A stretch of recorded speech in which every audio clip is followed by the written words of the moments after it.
Здравейте хора, аз съм Мартин и това е кратък или не знам, дълъг влог или просто клипче, в което искам да обясня за хората, които обичат да шипват от Five Nights at Freddy's.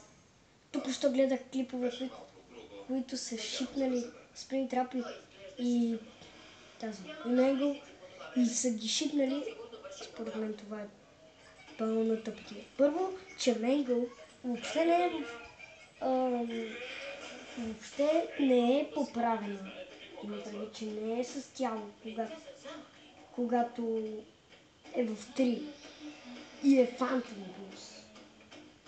И първо да помислят малко за историята на Five Nights at Freddy's. Това е следващото. И тези, които обичат да шипват, примерно, да кажем, Fungi Purple. Fungi е едно с Purple Guy. Тоест, Fungi е самоличността на Purple Guy. Purple Guy има много самоличности.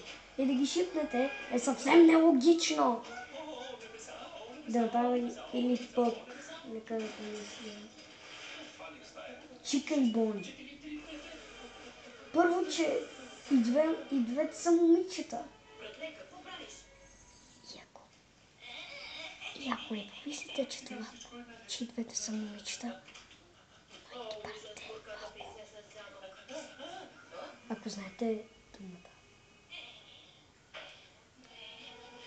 Да шипвате Чика и Фреди, пак е нелогично. Те са брати с... Всъщност не са, оригинално не са. Хората казват, че са, обаче все пак е нелогично да ги шипнете. Защото помислете за историята. Или пък Mangle и Фокси. Фокси е old, Mangle е потрошена. Каква целувка ще е, ако... Да не ви да има някой гардероба. Фокси! Ми кажи, че си деш. Окей. И... ако ги шипнете, съвсем ще си изгубили времето да правите картината. Хора, които правят анимации за шипване, вие сте... Малко ми идва да кажа една дума за тези, които обичат да шипват. Много играчки. Примерно виждал съм как шипват той Бони и Mangle. Виждал съм как шипва. Mangle е шипната с Бони. Да, момиче. И все такива шипове. Вие сте смъртници. Не смъртници. Аз сте малко глупави.